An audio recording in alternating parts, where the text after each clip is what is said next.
Universe நேயர்களுக்கான அன்பான வணக்கத்தை தெரிவித்துக் கொள்கிறேன் தோழர்களே. ஒரு பாடல் ஒன்று கேட்டேன். கொடுத்ததெல்லாம் கொடுத்தான், அவன் யாருக்காக கொடுத்தான்? ஒருத்தருக்காக கொடுத்தான், அவன் ஊருக்கெல்லாம் கொடுத்தான். இந்த பாடல் 1964ஆம் ஆண்டு படகோட்டி படத்தில் MS விஸ்வநாதன் இசையமைக்க கவிஞர் வாலி அவர்கள் எழுதி கொடுத்திருக்கிறார். இது யாருக்கு பொருந்துகிறதோ இல்லையோ, எம்ஜிஆருக்கு அப்படியே பொருத்தக்கூடிய ஒரு பாடல். எனக்கு அப்படியே நினச்சி பார்க்க முடியல. ஒன்றா தான் சம்பாதித்த சொத்துக்களை மட்டுமே தானம் கொடுத்தவரா அவர்? தனக்கிடம் இருக்கக்கூடிய பொருள்களை மட்டுமே தானம் கொடுத்தவரா? தன்னை நம்பி இருப்பவர்கள் அனைவருக்கும் மட்டுமே அவர் தானம் கொடுத்தவரா? ஆட்சி அதிகாரங்கள் அனைத்தும் இருந்தும் அந்த ஆட்சியவே, தான் உருவாக்கிய கட்சியவே தமிழக மக்களிடம் நம்பி விட்டு சென்ற அந்த மனிதனை பற்றி தான் இன்றைக்கி நான் பேசுகிறேன். ஏன்னா இளைய தலைமுறைகள் வளர்ந்து வரக்கூடிய நேரத்தில் கார்ப்பரேட் சக்திகளின் உந்து சக்தியால் நடித்து கொண்டு இருப்பவர்கள் அனைவரும் கட்சியை ஆரம்பித்து தலைவராகி முதலமைச்சராகி விடலாம் என்கின்ற கனவில் இருக்கக்கூடிய அவர்களுக்காக இந்த பதிவை நான் சொல்லுகிறேன். எம்ஜிஆர் அவர்களுடைய கருத்துக்கள், எம்ஜிஆர் அவருடைய வாழ்க்கை 100% இதுக்கு பொருத்தமாக இருக்கும். அதுதான் என்னோட கருத்து. 1972 எம்ஜிஆர் வெளியேற்றப்படுகிறார். அண்ணாவின் இயக்கத்திலிருந்து வெளியேற்றப்படுகிறார். அண்ணா உருவாக்கிய திராவிட முன்னேற்ற கழகத்திலிருந்து, அண்ணா உருவாக்கிய திராவிட முன்னேற்ற கழகத்தில் கலைஞர் கருணாநிதி உருவாக்கின கட்சி இல்லை திமுக. இது எல்லாருக்கும் தெரிஞ்சது தான். நாங்களும் ஒரு காலத்தில் எல்லாம் அப்படி இருந்த ஆளுங்க தான். இதுகள் எல்லாருக்கும் தெரிஞ்சது தான். ஆனால் அந்த கட்சியை உருவாக்கி 77 ஆட்சியை பிடித்த பிறகு அவர் தனக்கான ஆட்சி அதிகாரங்கள் வந்தபோது கூட தனது உறவினர்களையோ, தனது சொந்தங்களையோ, தனது பந்தங்களையோ யாரும் உள்ளுக்குள்ளே அனுமதிக்கவே இல்லை. கடைசி வரை ஒரு கட்டத்தில் அவர் பேசும்போது என்ன செய்கிறாரு, அன்னை மகனுக்காக நான் கூட பேசியிருப்பேன். இதில் நாகேஷ் பிரச்சனையில் இருக்கும்போது அவருடைய அண்ணன் மகன் அவனுக்கு அந்த சீட்டை கொடுத்துடலாம், கல்லூரியில் இருக்கக்கூடிய செயலாளர் போஸ்ட்டை கொடுத்துடலான்னு சொன்னதுக்கு நான் தான் பதவி விளைவிக்கிறேன், நீங்கள் வேணால் அந்த பதவியை வேணால் அவனை வச்சுக்கிட சொல்லுப்பா போப்பான்னு சொல்லி அதிர்ச்சி அடைய வச்சார். யாரை? ஐஸ்வரி வேலனை. அப்படி இருந்த ஆள் தனது கட்சிக்கு கூட ஒரு ஆளை நியமிக்காமல் மக்களிடம் விட்டு சென்ற அந்த பாதை தான் நமக்கு நினைக்கும் போது இதாக இருக்குது. அதுதான் நான் கருத்தாக சொல்ல போகிறேன். நினைக்கிறேன் அதைத்தான் நினைக்கிறது. கொடுத்தது எல்லாம் கொடுத்தான், அவன் யாருக்காக கொடுத்தான்? ஒருத்தனுக்காக கொடுத்தான், அவன் ஊருக்கெல்லாம் கொடுத்தான்ங்கிறது 64 படித்த பாடலோட வரிகள் எப்படி இருக்குது பாருங்களேன். எம்ஜிஆரால் உருவாக்கப்பட்ட நபர்கள், எம்ஜிஆரால் வளர்த்தெடுக்கப்பட்ட நபர்கள், அவர்களே துரோகம் செய்யக்கூடிய சூழல் உருவாகிய போது கூட மக்களினை நம்பி கட்சியை ஒப்படைத்து சென்ற அந்த செயல் தான் இன்றைக்கி வித்தியாசமாக இருக்குது. நீங்கள் ஒவ்வொன்றுகளாக பிரித்து பாருங்களேன். அகில இந்திய காங்கிரஸ் கட்சி நேரு மறைவுக்கு பிறகு, இந்திரா காந்தி அவர்கள் மறைவுக்கு பிறகு, ராஜீவ்காந்தி மறைவுக்கு பிறகு, சோனியா காந்தி வருகைக்கு பிறகு ஒரு 10 ஆண்டு கால ஆட்சி நடக்குது. நான் இதை மட்டும் ஒரு வரியில் சொல்லி நான் அதுக்குள்ளே போகிறேன் வைங்களேன். தமிழ்நாட்டில் நடந்த சம்பவத்தை சொல்கிறேன்.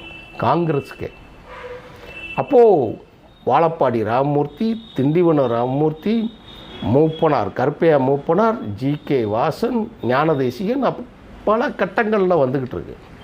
இப்போ 10 ஆண்டு காலங்கள் காங்கிரஸ் ஆட்சியில் இருந்தது. அந்த காலங்கள் இன்றைக்கு சொல்லுகிறோம் இருண்ட காலம் என்று. அன்று தமிழர்களின் வாழ்க்கையில், தமிழர்கள் இருக்கக்கூடிய பகுதிகளில் அது ஒரு இருண்ட காலம் என்பதில் மாற்று கருத்தே கிடையாது.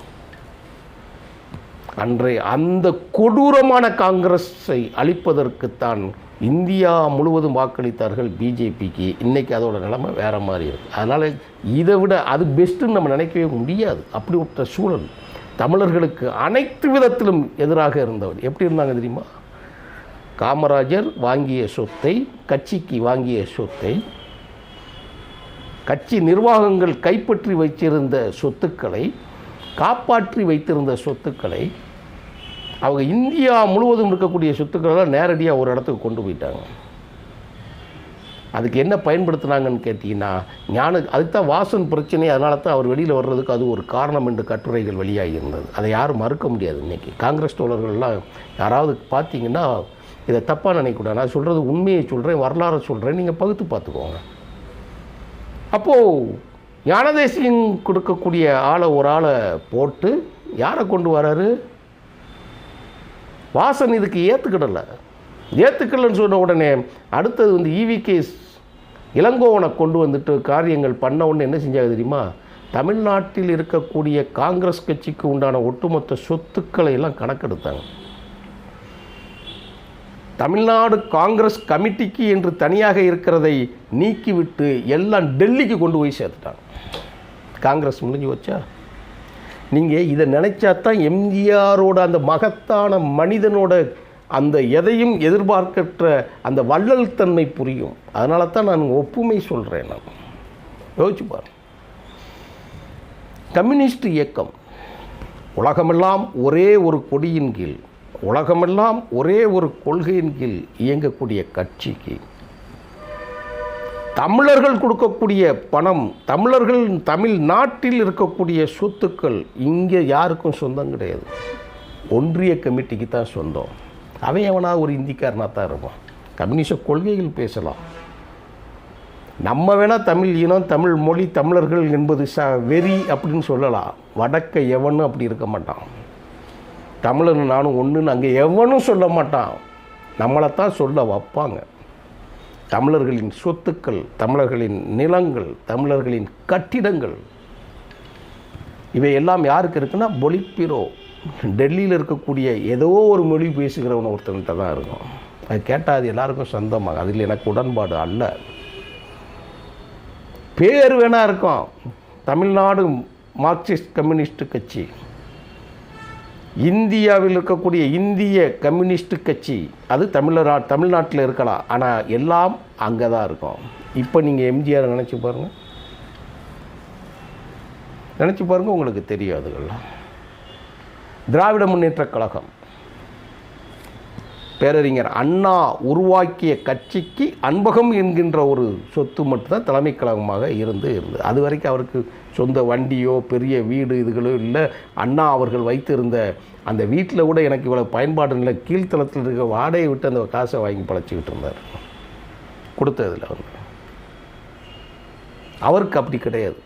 ஆனால் கலைஞர் உருவான பிறகு கட்சிக்கென்று ஒரு சொத்தை உருவாக்குகிறேன் என்று சொல்லி தமிழ்நாடு முழுவதும் வசூல் பண்ணிவிட்டு அதை அண்ணா அறிவாலயம் என்கின்ற ஒரு அறக்கட்டளையை உருவாக்கி, அந்த அறக்கட்டளைக்குத்தான் அண்ணா அறிவாலயம் என்பது மறுமலர்ச்சி திமுக உருவாகிற நேரத்தில் வைகோ அவர்கள் எழுப்பிய அந்த சங்க நாதத்திற்கு பிறகு கோர்ட்டில் அஃபிடவிட் தாக்கல் பண்ணும்போது தான் தெரிஞ்சது அந்த அறக்கட்டளையில் இருக்கக்கூடிய உறுப்பினர்கள் அனைவரும் கலைஞர் கருணாநிதி அவர்களின் குடும்ப உறுப்பினர்கள்.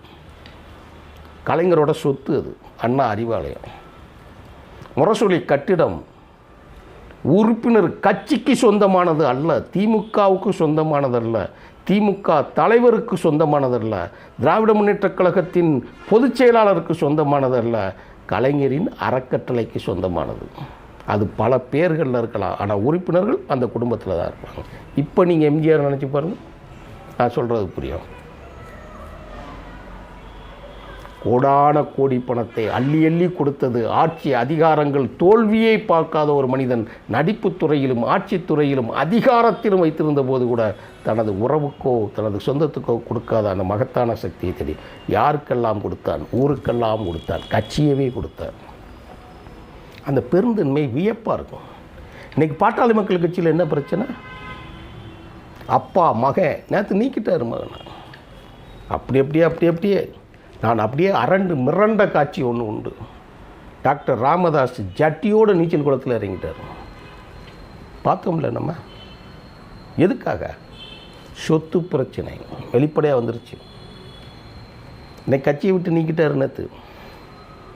அவர் நிற்க பந்தை தூக்கி போட்டு விளாட்றது மாதிரி விளாண்டுக்கிட்டு இருக்கிறாங்க. ஆயிரக்கணக்கான கோடிகள் சொத்துக்கள் அறக்கட்டளையாக இருக்கிறது. அந்த அறக்கட்டளை ராமதாஸ் அவர்களின் குடும்ப சொத்தாக இருக்கிறது.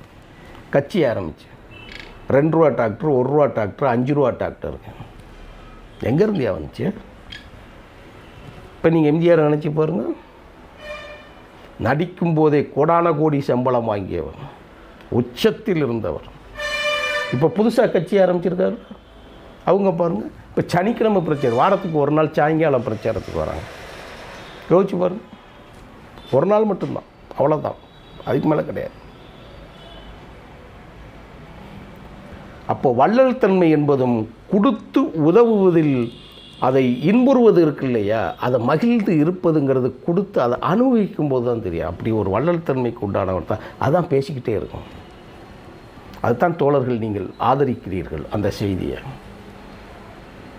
அரசியல் இயக்கத்தை ஆரம்பித்த அந்த இயக்கத்தை மக்கள்கிட்ட ஒருத்தன் கொடுப்பானா? அதில் ஒரு வரி பாடுங்களேன், எனக்கு ரொம்ப பிடிச்ச வரி, அதோடு நான் முடிக்கிறேனே.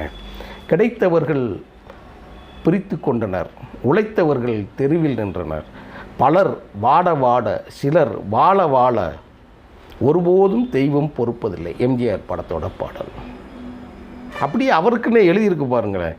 இல்லை என்போர் இருக்கையிலே இருப்பவர் இல்லை என்போர், மடி நிறைய பொருள் இருக்கும், மனம் நிறைய இருள் இருக்கும். நீங்கள் வெளுத்ததெல்லாம் பாலுன்னு நம்பிடாதீங்க. இங்கே எல்லாமே சொத்துக்கள் தான். உழைப்பவன் அவன் தெருவில் தான் இருக்கணும். எங்கே போய்கிட்டு அரசியலுங்கும்போது அந்த எம்ஜிஆர் பண்பு நினைத்து பார்க்கும்போது நமக்கு கற்பனையை நினச்சி பார்க்க முடியல. அப்படி இருக்குது. நம்ம ஒரு பொது மனிதன் இப்படியும் வாழ்ந்திருக்க முடியுமா? அது கடைசியில் அவர் போட்ட பொதுக்குழு சட்டத்திட்டங்கள் அடிப்படையில் தான் ஜெயலலிதா அவர் குடும்பம் கூட கட்சியை கைப்பற்ற முடியவில்லை. இன்றைக்கி அப்படி இருக்குது. அடுத்து என்ன ஆக போகுதுன்னு நமக்கு தெரியல. எல்லாருக்கும் கொடுத்தார், அனைவருக்கும் கொடுத்தார். கட்சியையும் தமிழ்நாட்டு மண்ணுக்கே தமிழர்களுக்கே கொடுத்து சென்ற அந்த மனிதனை பதிவு செய்தது யூனிவர்ஸ் பெருமைப்படுகிறது தோழர்களே. நன்றி, வணக்கம் தோழர்கள்.